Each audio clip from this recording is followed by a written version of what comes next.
Hello friends and enemies. Welcome to, or back to, Happy for Now. It's me, Isabel, here with a fun update for you. So I am here for an ARC vlog. I have a handful of ARCs for October, November, and I don't think I have any December ARCs. So October and November.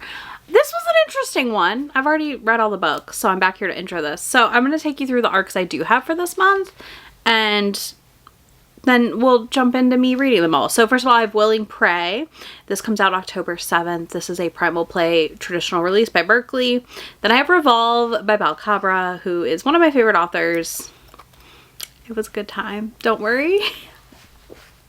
Next we have A Heart So Haunted, which is one that I did DNF. I'll talk about that when you get there in that book segment. Then we have He Knows When You're Sleeping, which is already out. And then He Knows When You're Awake, which is out November 4th. So I read both because they come out, like, they're a duology. And you kind of don't have to read both, but you could. Like, you could go either way. So I read that. And then we have Violet Thistlethwaite Is Not a Villain Anymore, out November 18th.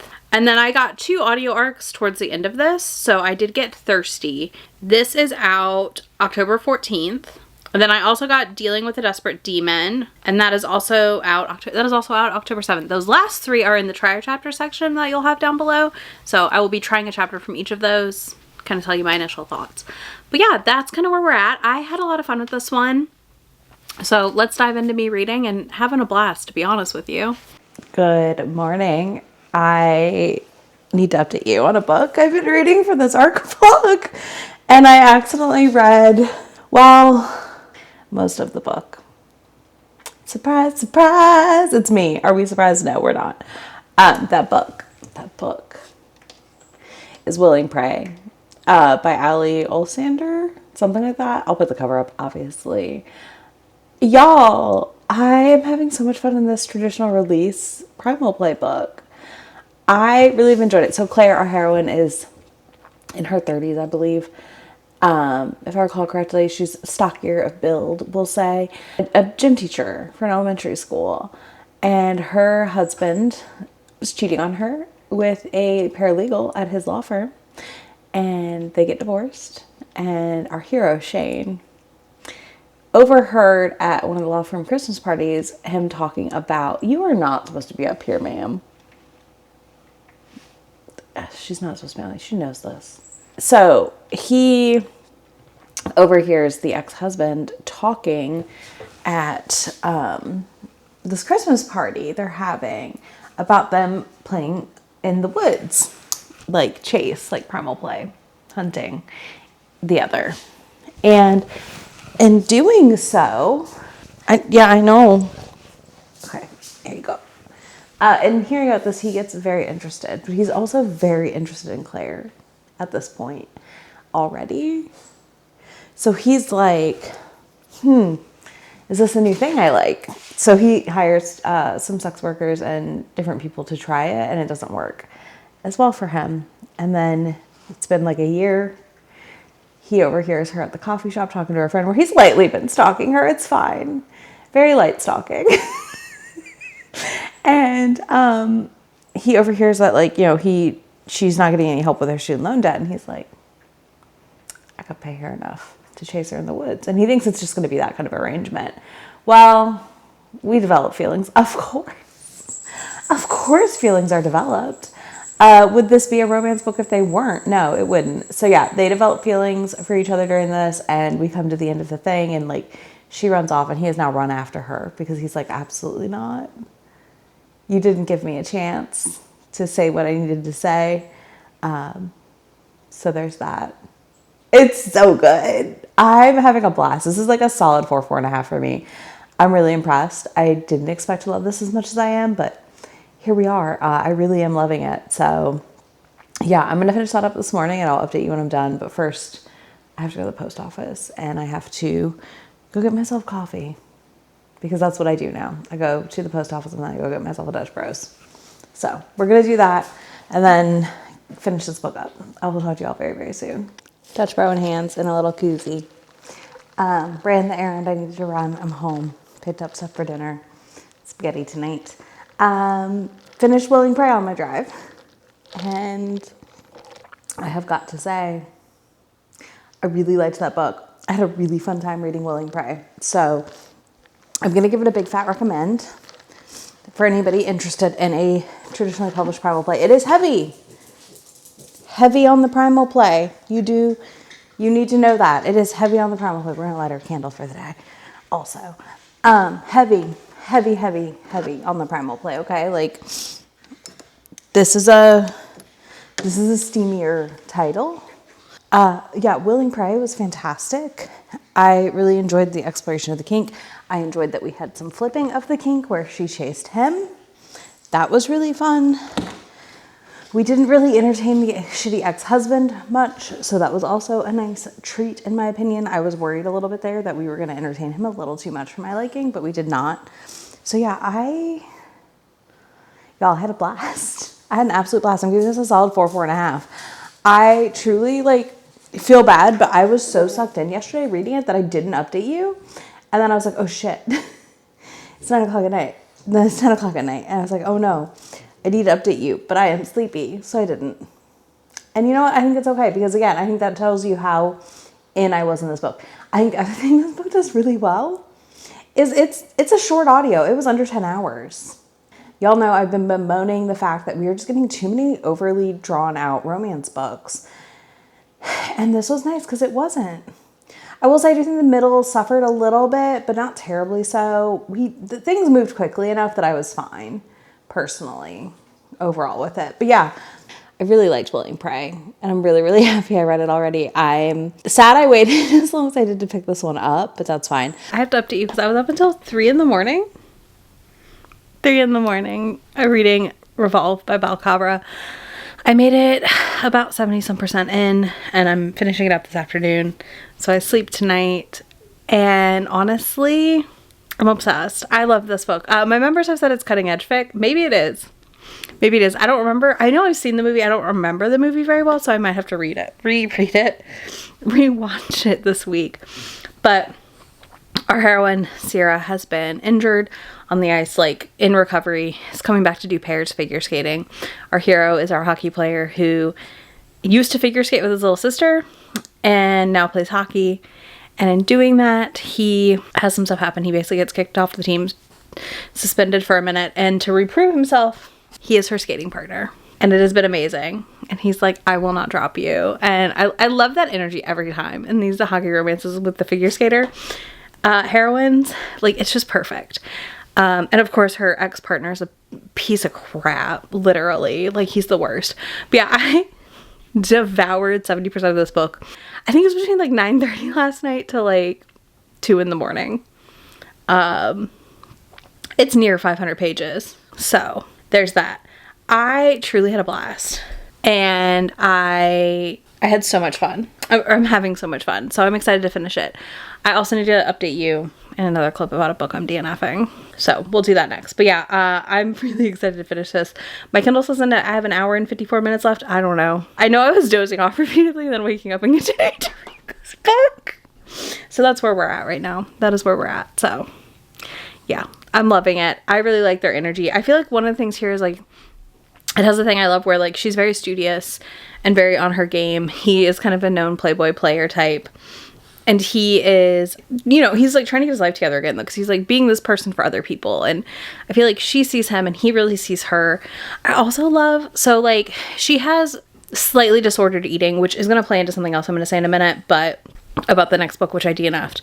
So she has slightly disordered eating, but in the way that she feels she has to earn things, which is an eating disorder at the end of the day, right? But he keeps giving her food and she eats it whenever he gives her food, because he's he's quietly being you need fuel for your body to do these things, which is true. And I think she also knows that, because again, it's not that she doesn't eat, it's that she'll kind of repeatedly abuse her body to do things until she feels it's adequately been punished, we'll call it. Again, it is a eating disorder situation, body dysmorphia situation here a little bit. For her though, I firmly believe it's a control thing, and I also believe it's something she was semi-conditioned into via her old partner, and he is definitely battling her on that, and I love that so much. I think it's so important when you are someone who deals with things like that, sometimes to have somebody in your corner that does get you to eat in a weird way and encourages general healthy food acceptance and stuff like that. And by healthy food acceptance, I mean actually like fueling your body, not like a food being healthy or good for you. I'm talking about just like making sure you are eating when you are in peak physical condition. So yeah, I'm loving that. We are also kind of building to the issues between him and his family, which I'm very intrigued about as well as we get there pretty soon. Probably it'll be interesting to see that all unfold. So there's that. That's it for Revolve right now. I'm gonna go tell you about the book I DNF'd, and then I'll be back here to talk about Revolve later tonight. Okay, I have to update you. I finished Revolve last night on the couch, and then I immediately dove into the next arc because I'm just like, I'm a machine right now. I want to read books. Revolve was fantastic. It's a 5-star for me. I loved this book. I loved this couple. I really liked how much Dylan and Sierra complemented each other's flaws and also like put the other back together in a way, and also were there for each other through a lot of things that I think are hard to go through. You know, his dad was a piece of shit and his mom was determined to stay with him until she realized like what it was doing to her children, and do this vow renewal and all this stuff happened. And then I feel like Sierra was so damaged from her ex-skating partner and just the general rigmarole of sports like figure skating. And Dylan was just like, I see you. And I loved that so much. I loved it so much. It truly was fantastic, and I just cannot sing its praises enough. I really just had a blast with this book. I think Belle Copper is writing some of my favorite hockey romances right now personally, especially with the college setting.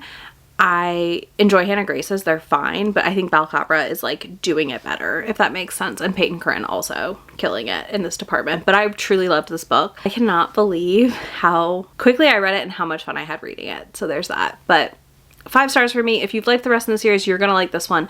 If you've been curious to try, this one could work for you. I don't feel like you need a ton of intro to these characters to read it, and you do meet the characters from the last 2 books, but like all the others, it's just slightly intertwined. And if you want a hero who's kind of trying to relearn who he is outside of partying and drinking and all of these things, because he's just been kind of running away from his problems, and a heroine who is healing immensely, a lot of healing happening, this could be great. You might love it. So there's that. Okay, so I have to tell you about the book I'm DNFing. And by DNFing, I mean I made it not far at all. Like, not far at all. And that is A Heart So Haunted. I made it through the content notes. And you may be like, Isabel, you're reading Revolve, which has kind of some disordered eating stuff in it. But it's different. This warns you of disordered eating in the book and being a key part of it. And I went and read a couple reviews, and people said, like, basically her childhood was really traumatic, and that was part of her disordered eating and stuff like that. And I was like, well, not for me. Not for me right now. Sometimes I can read disordered eating on page, and sometimes I cannot. It really depends on where I'm at in my life. There have been times where I've been able to, and it depends on how it's depicted. Personally, right now, where I'm at in my life and everything going on around me, I'm not in a place where I feel I can safely consume a book with disordered eating. So I DNF'd it and I submitted a review. And I hate it because I was excited for that book. I think this cover is stunning. I think it sounds intriguing. Reviews seem to say it leans more thriller, suspense, paranormal, and then like romance. So that could be good. If anybody does read it or has read it, let me know in the comments how the disordered eating is on page, because that can really affect if I can or cannot navigate reading a book. So there's that. So I DNF'd it. So another one bites the dust and another review done. So, all right, I'm going to get back to reading and working on these arcs. So I will talk to y'all soon. Okay, so I am reading / 60%. I don't think I've updated you about this book at all. Oh my God, I'm the worst. Anyways, I'm like 62% through He Sees You When You're Sleeping by Atla Hensley. So this is already out technically, and I'm reading it because I have the sequel, which is He Knows When You're Awake. Like, I have that sequel. So I was like, I have the audiobook for book 1. We'll listen to the audiobook and see what we think. And I hadn't really thought through, but it's going in this vlog. So I am 62% in. I am having fun. So if you watched last week's vlog, reading vlog, I read The Fucking Wrong Number, which was also a stalker romance that was a mess. And like truly a mess. This is less of a mess, but it's still like because I think it's also a mess because it's leaning into the ridiculousness of it. He's a firefighter. He saw her and has been stalking her for a while. And he kind of by chance gets to meet her because her neighbor falls down. He helps her up. And they've run into each other at the coffee shop. They've went on a cute little date. And our heroine, Chloe, has this dark side. This side of her that's really interested in a lot of kinky things. And lo and behold, Jack, our hero, of course, also has similar interests. But he doesn't find out until later that she has this account on this, like, hidden secrets thing or something where she does things on camera for free, basically. It's like an OF, but with more freebies. I think OF has free stuff too. But anyways, it's like that. So he finds out she's on there and he's watching her on there and he starts messaging her on there too. And they're interacting with him as Jack. So I'm very curious where we're going. We also have like a creeper that she works with, and he's in marketing for a company that she advertises for, with jewelry, because she's like a jewelry influencer. So we have that happening also. We've met the friend who book 2 is about. So I'm like, like, this is kind of interesting. Christmas is like the backdrop. So like, it's Christmas, but it's not. Like, it doesn't feel weird to be reading it right now. And yeah, I'm kind of having fun with it. More than I expected to. So at 62%, I have like an hour and some change left. And I'm very excited to finish it up here today. / tonight, maybe when I go to bed. We'll see. We'll see what I do. But yeah, this has been entertaining. And I think like it leans into what's wrong with it much better than the other book did that I read recently. And I think listen, I'm here for a bonkers book that, like, I'm here for that. Like, this book knows what it is and it's committing to what it is, which is a Christmas time stalker romance. But yeah, I'm enjoying it. It's been fun so far. I'm really, really intrigued to see where we go after this. And I'm also intrigued to read He Sees You When You're Awake? ? Whatever the other book is called. He Knows When You're Awake. That one. You would think I'd know this, but I don't. Anyways, really intrigued, really excited. We'll report back in the morning, probably when I've read more. So I will talk to y'all then. Okay, I am 70% through He Knows When You're Sleeping. I want to mix these titles up. Near the end thoughts. We've had the reveal that she has figured out who he is, so that's good. And we're about to have that conversation, I'm assuming. This book just does not take itself seriously, and that is a compliment. That is a compliment. That is not an insult. Sometimes you want something that doesn't take itself seriously when it has a bonkers plot and premise, and that is exactly. I quite enjoyed it. It was very fun so far. But yeah, I'm gonna probably listen to the last hour before I go to bed here tonight. So I'll report back, and then I'll start He Knows When You're Awake. That's my thoughts right now at 75%. So I'm assuming we're gonna have something happen with this pseudo coworker situation, but I'm kind of holding out to see what that is because I have no clue right now, but I'll be back in the morning. I finished He Knows When You're Sleeping. Yeah, I keep mix matching these titles. Don't ask. I shouldn't be, but I am. It's fine. Anyways, I finished He Knows When You're Sleeping. I liked it. I'm giving it like a 3.5. I think so the way I'm viewing this is if you want to read a silly, fun, dark, rom-com-y stalker book situation, not super rom-com-y, but it's like one of those late dark romances, this could be a great option for you this holiday season. It's not going to like wow you or like stun you or be a new favorite for most people, but it is a fun time. And I do feel like Alta, I've been calling her Atla, I think her name's Alta. I'm an idiot. It's fine.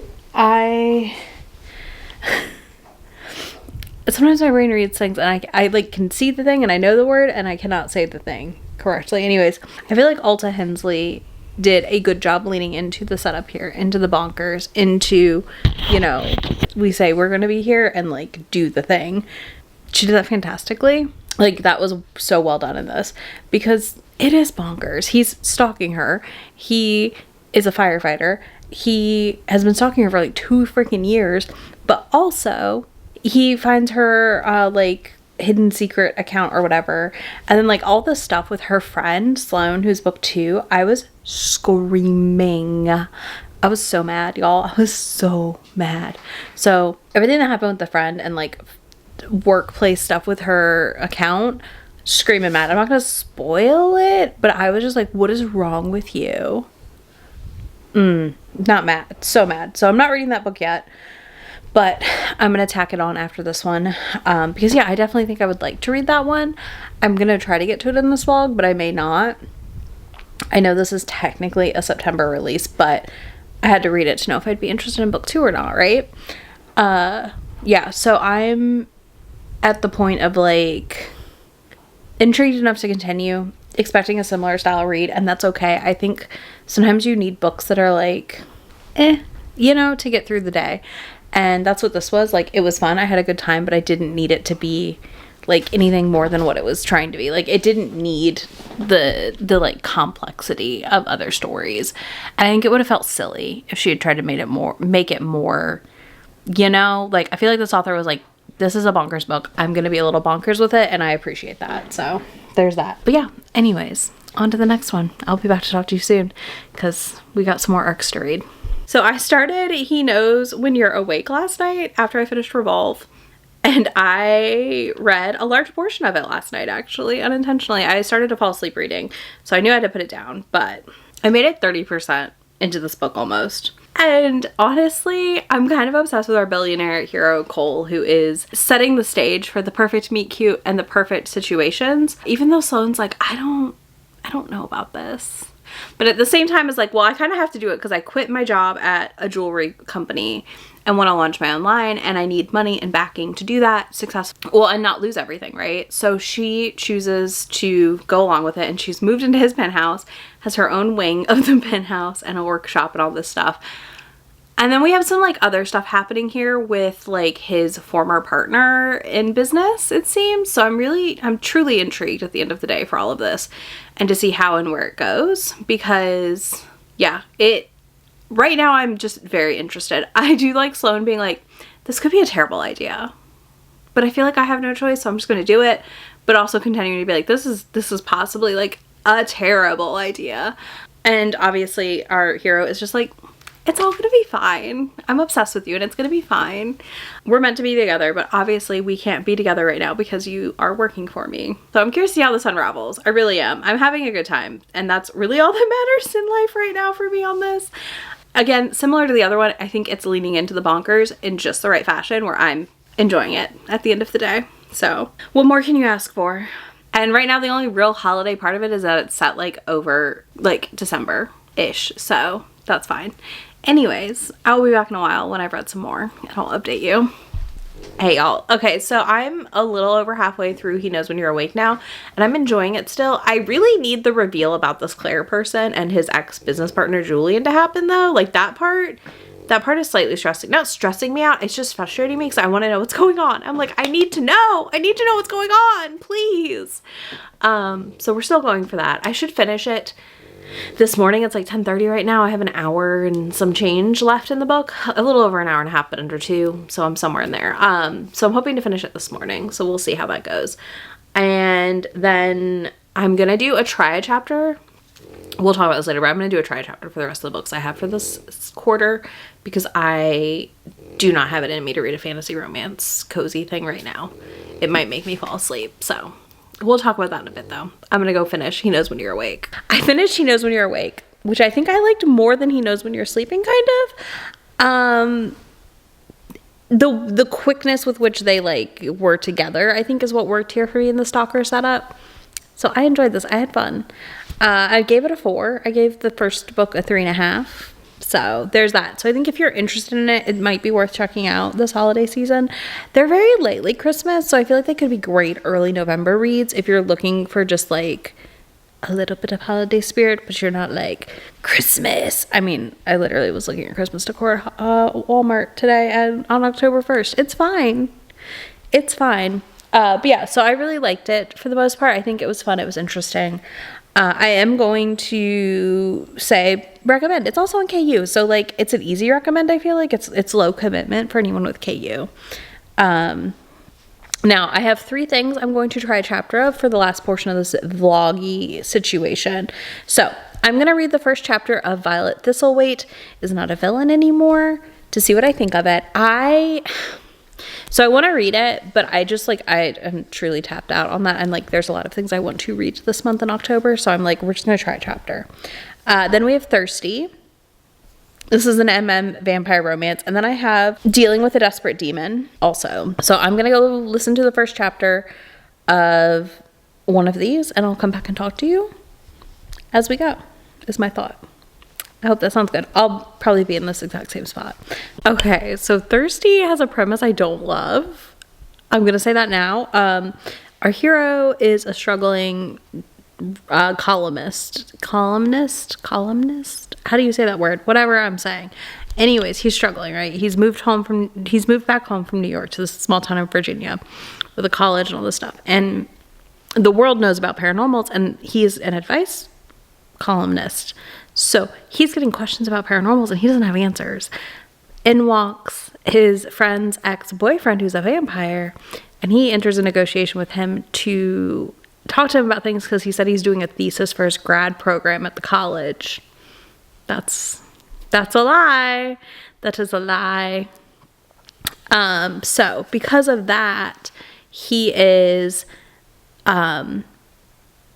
like that situation I don't love. So we'll see. I have to see how that unfolds. But I am intrigued because they read like some of the emails he's getting with questions. One of them is that it's like from two werewolves or something, and the mother-in-law is convinced they're withholding children from her because of impreg fic she's read.